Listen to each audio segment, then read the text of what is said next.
पढ़ाने वाला न मिले या मैं पढ़ूं नहीं तो आएगा क्या? तो वेद कैसा ज्ञान है? नैमित्तिक ज्ञान है। मतलब कितना भी बड़ा हो, आपको तब आएगा जब आप पढ़ोगे या आपको कोई पढ़ाएगा। तो आप ये समझ लो कि वेद का ज्ञान क्यों समाप्त हुआ। यदि अच्छा होने से वेद का ज्ञान रहता, जैसे आप कहते हो कुरान का ज्ञान तो झूठा है, बाइबिल का ज्ञान झूठा है, वेद का ज्ञान सच्चा है, और सच्चा होने से ही कोई जिंदा रहता, तो वेद क्यों मरता? तो सच्चे और झूठे का संबंध मरने और जीने से नहीं है, क्योंकि ये सच और झूठ किस पर लदी हुई है? मनुष्य पर। धर्म जो है वो लंगड़ा होता है, और लंगड़ा आदमी दूसरे के कंधे पर चलता है। तो धर्म चलता है, लेकिन किस पर? मनुष्य के कंधे पर। मनुष्य का कंधा नहीं मिलेगा तो धर्म नहीं चलेगा। धर्म अपने आप में कुछ नहीं करने वाला। तो वेद का ज्ञान है तो सही, लेकिन जो उसे मानेगा, पढ़ेगा, पढ़ाएगा, उसके अनुसार आचरण करेगा, उसके लिए। जब तक पढ़ना पढ़ाना चलता रहा, वेद का ज्ञान था। लेकिन जब पढ़ना पढ़ाना छूट गया, समाप्त हो गया। आप भी अपने बच्चों को आप पढ़ाओगे तो पढ़ जाएंगे, स्कूल नहीं भेजोगे तो नहीं पढ़ेंगे। तो पढ़ाई का अनिवार्य संबंध नहीं है, वैसे ही वेद ज्ञान का मनुष्य से अनिवार्य संबंध नहीं है।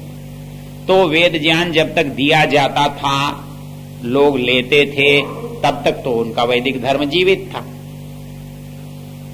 यदि बाइबिल कैसे बढ़ाई, बढ़ने से, लोगों को पढ़ाने से, प्रचार से बढ़ गई, अच्छे और बुरे से नहीं।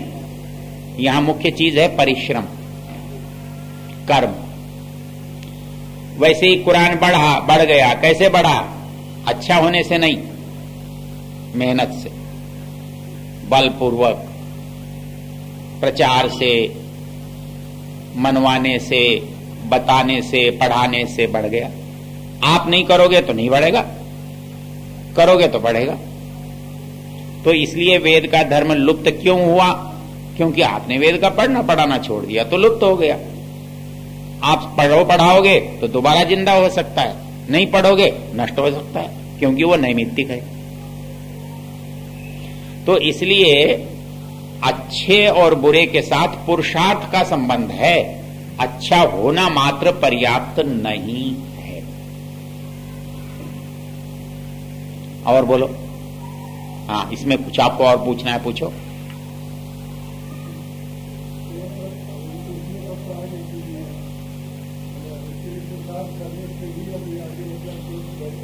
बिल्कुल बिल्कुल। जो चीज देखो, चोर चोरी करके सफल होता है कि नहीं होता? या केवल घर में चोरी करने के भाव के सफल हो जाता है? ऐसा तो नहीं हो सकता। उसी तरह से अच्छा सोचकर अच्छाई का काम नहीं बन सकता। अच्छा सोचकर अच्छा करोगे तो अच्छा होगा, अच्छा नहीं करोगे तो अच्छा नहीं होगा। तुम कितना भी अच्छा सोचते रहो, उससे क्या? तो पुरुषार्थ जो है, उससे चोर भी कमाकर खा सकता है। तो एक अच्छा आदमी पुरुषार्थ करे और सफल ना हो, ये कैसे हो सकता है? ये मोटी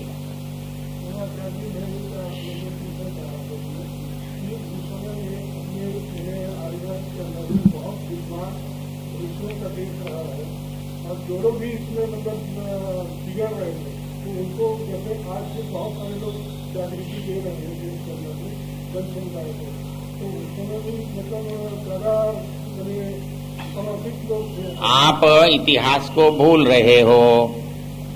वेद पढ़ने पर प्रतिबंध कब लगा था, याद करो। है कि नहीं प्रतिबंध, है कि नहीं, ये याद करो। किसने लगाया और कब लगाया?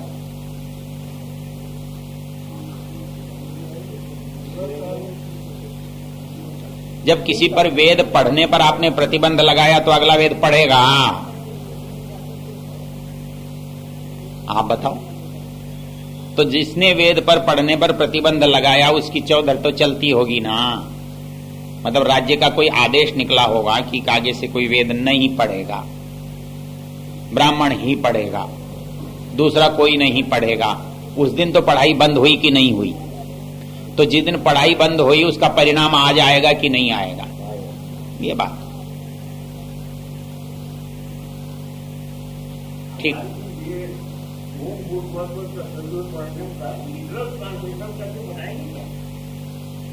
लिटरल वैसे तो आपको लिखा हुआ बहुत मिलेगा, आप कहोगे तो बता दूंगा। यदि ऋषि की भाषा में बोलूं तो ओम यह परमेश्वर का मुख्य निज नाम है, जिस नाम के साथ अन्य सब नाम लग जाते हैं। भू जो प्राणों का भी प्राण, भुवः सब दुखों से छुड़ाने हारा, स्वयं सुख स्वरूप और अपने उपासकों को सब सुखों की प्राप्ति कराने हारा है। उस सवितु सब जगत की उत्पत्ति करने वाले, वरेण्यम श्रेष्ठ, भर्गः सब क्लेशों को भस्म करने हारा पवित्र शुद्ध स्वरूप है। तत् उसको हम लोग धीमहि धारण करें, जो हमारी बुद्धियों को श्रेष्ठ मार्ग पर चलावे। ठीक है। मेरे प्रश्न मन की बात प्राण से नहीं आती, लेकिन मतलब आत्मा और पिंड का कोई संबंध होता है तो पिंड का क्यों किया जाता है? ब्राह्मण का भोजन है, ऐसा है, हर माँ बाप अपने बच्चों का इंतजाम करके जाते हैं। ब्राह्मणों ने भी अपनी पीढ़ी का इंतजाम किया है। और कुछ भी देखो, मरे की स्मृति में तो आप कुछ भी करो समझ में आता है, मरे के लिए करो ये समझ से बाहर की बात है। अंत्येष्टि तक तो आप मरे के लिए करते हो और अंत्येष्टि के बाद उसके नाम पर करते हो, उसके लिए नहीं करते। यदि वो पिंड लेने आता तो वो तो पता नहीं कितनी बार मरा होगा और कितने लोग मरे घूम रहे होंगे, सबको क्यों नहीं देते? सारे ही तो भूखे मर रहे होंगे और 10,000 भूखे बैठे हो, तुम्हारा एक पिंड क्या करेगा?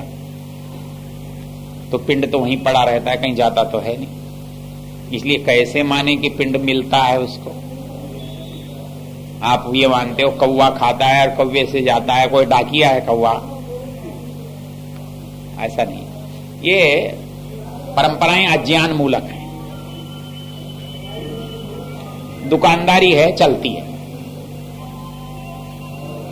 इस दुनिया में मूर्ख बनते हैं और मूर्ख बनाते हैं, ये आदिकाल की परंपरा है। तो मूर्ख बनाने वाले रहते हैं, हम जैसे मूर्ख बनते रहते हैं। ठीक है, चलिए जी, हो गया। हाँ कीजिए।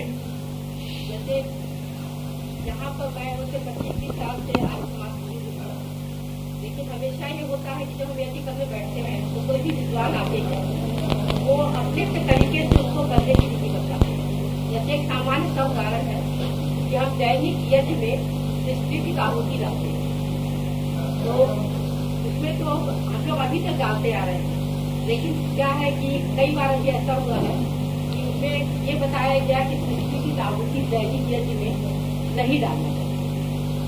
क्या है, कैसा है? देखो बहन जी, कि नहीं है? देखो बहन जी, एक बात अच्छी तरह से समझ लो जो मैं इस बारे में सोचता हूं। किसी भी काम से पाप पुण्य जुड़ा हुआ नहीं है। आप डालोगे तो पाप होगा और नहीं डालोगे तो पुण्य होगा, या नहीं डालोगे तो पाप होगा, डालोगे तो पुण्य होगा, ऐसा नहीं है। यज्ञ यज्ञ एक सामूहिक कर्म है। सामूहिक कर्म में एक विशेषता होनी चाहिए कि सब एक जैसा करें। इसलिए मैं इस पर कभी विवाद में नहीं पड़ता। वो कहता है जी ओम लगाएं कि नहीं लगाएं, मैं कहता हूं कि भाई सब मिलके तय कर लो, लगा लो, कोई ऐतराज नहीं है। अच्छा, सब मिलके तय कर लो कि नहीं लगाना, मत लगाओ। लेकिन यज्ञ का नाम है एक रूपता। जब हम समूह में बैठते हैं तो अलग अलग करेंगे तो गलत लगेगा। निर्णय करना विद्वानों का काम है। आर्य समाज की एक विचित्रता है कि यहाँ चपरासी से सन्यासी तक सब एक ही श्रेणी में रहते हैं और सब फैसला करते हैं। वो भी कह सकता है, सेवक भी कह सकता है कि ये गलत है, सृष्टिकृत आहुति नहीं देनी। विद्वान भी कह सकता है कि दे नहीं। तो ये हमारी त्रुटि है। तो इसमें तो बहुत विवाद में पड़ने की जरूरत नहीं है। इसमें एक रूपता होना चाहिए ना। वो एक रूपता होनी चाहिए, नहीं हो तो क्या करना चाहिए? तो हर बार उसको वैसे बदल के करते हैं। आप बदल के मत करो, आप जैसा करते हो तब तक करो जब तक पूरी तरह दूसरी बात समझ में न आ जाए। वही क्लियर करना चाह रही थी। बहुत सारी ऐसी बातें हैं कि अब भाई मुझे करते हैं पक्का लग गया कि मेरी बात मैं कर रहा हूं उससे दूसरी उचित है, तो मुझे दूसरी अपना लेनी चाहिए। और मुझे लगता है कि मेरी बात अनुचित भी नहीं है, दूसरी ज्यादा उचित भी नहीं है, तो ठीक है जो मैं कर रहा हूं। या फिर जहां जैसा ज्यादा लोग कर रहे हैं आप उनको वैसा करने दीजिए। सार्वजनिक स्थान में जैसा वो लोग कर रहे हैं करने दीजिए। भले ही आप नहीं डालते हैं तो वो डाल रहे हैं, या वो डालते हैं आप नहीं डाल रहे हैं। सार्वजनिक स्थिति में आपकी व्यक्तिगत राय को ज्यादा महत्व मत दीजिए, नहीं तो दुख होगा।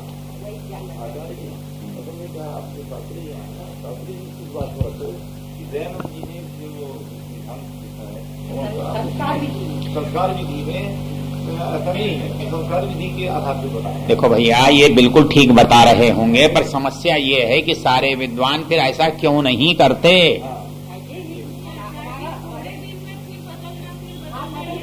मैं आपकी बात से सहमत हूँ, मैं आपकी बात से सहमत हूँ। हम लोगों की एक इच्छा हुई आचार्य आर्य समाज के लोग विद्वान लोग बैठ करके इसमें एक मत हो जाए। ऐसा इसका मतलब आप परोपकारी नहीं पढ़ते, इसका मतलब आप परोपकारी पत्रिका नहीं पढ़ते। पिछला विवाद इसी पर हुआ है।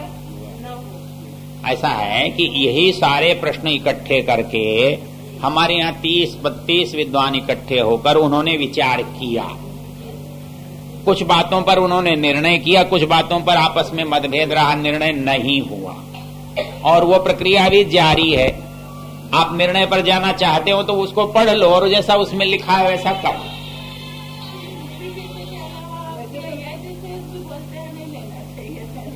नहीं लेना चाहिए मतलब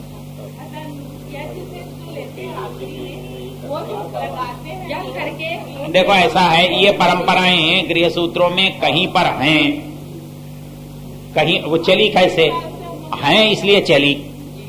आप उसको नकारना चाहते हो तो मिलकर नकारो, एक रूप बनाने के लिए।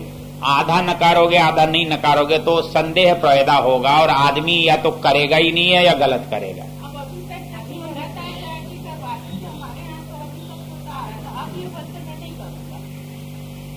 अब आपने गुरु बनाया है तो मत करो, और तो मैं क्या कह सकता हूँ?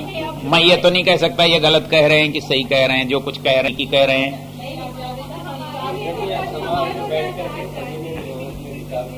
देखो मैं तो इस मामले में बहुत आग्रह नहीं रखता, और इसलिए नहीं रखता कि मतलब एक आदमी मेरे से लगने लगा जी ये विधि विरुद्ध है। मैंने पूछा तो हवन करता है क्या?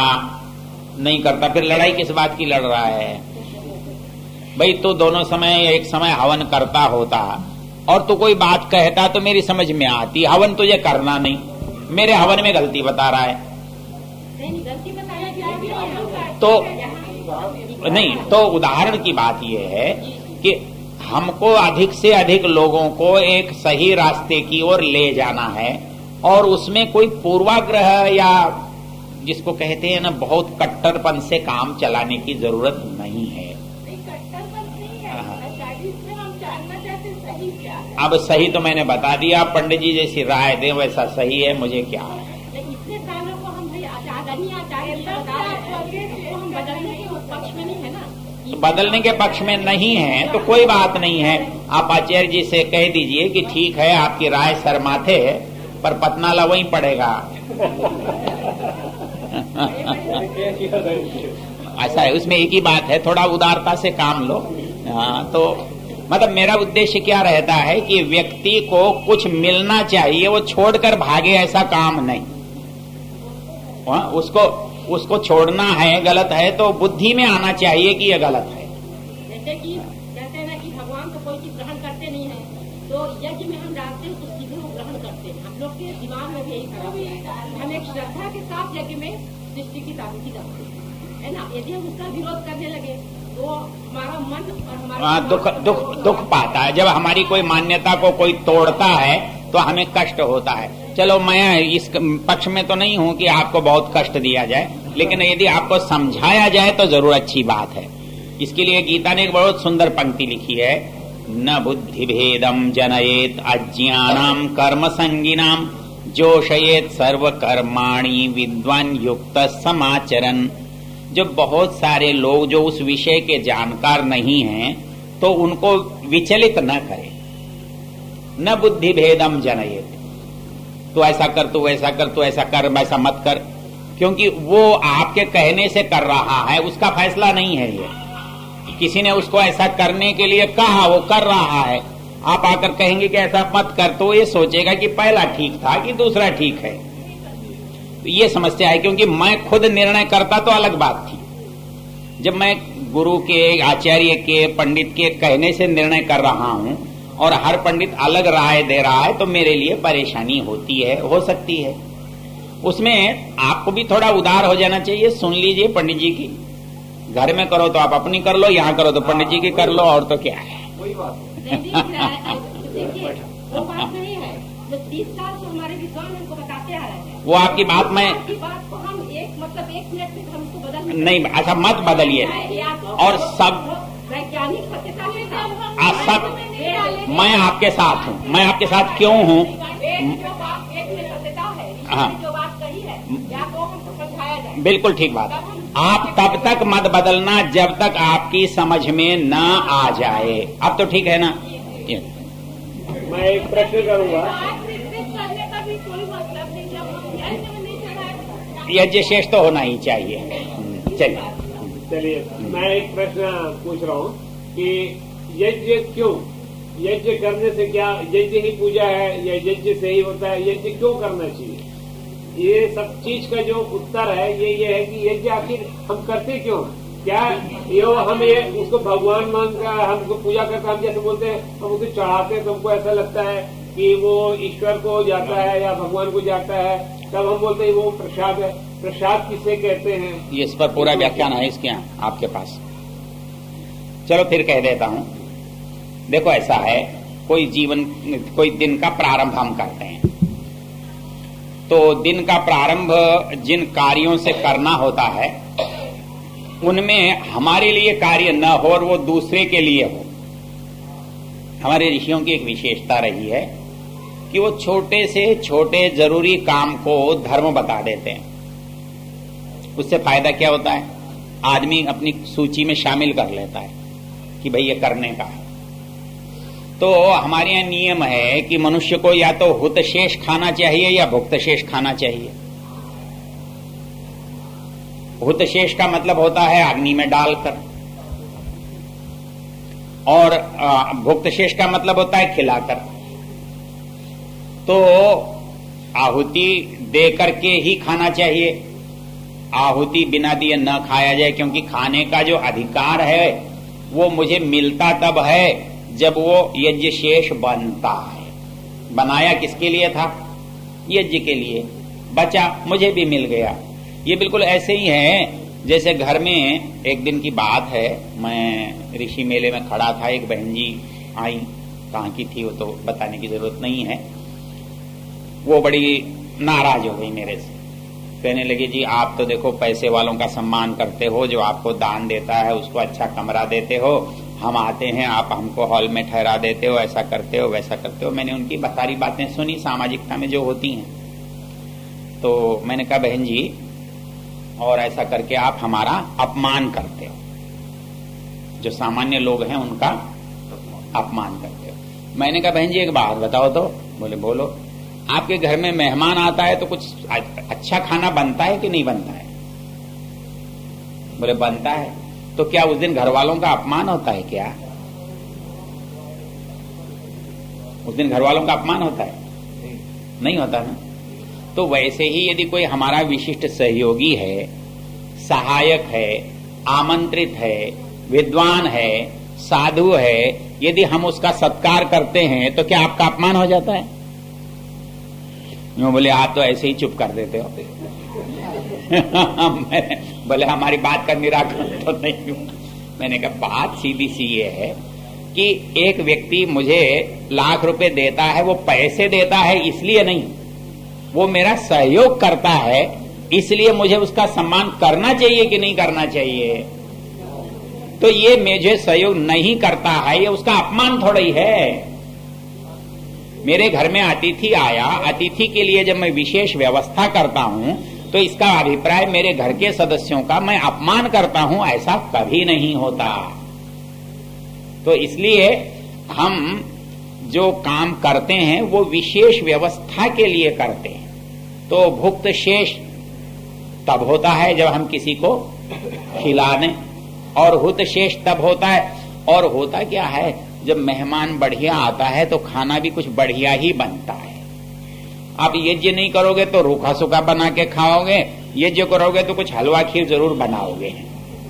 तो यज्ञ के लिए बनाओगे तो अच्छा ही बनाओगे, और अच्छा बनाओगे, अच्छा यज्ञ को दोगे तो आपको भी अच्छा ही मिलेगा।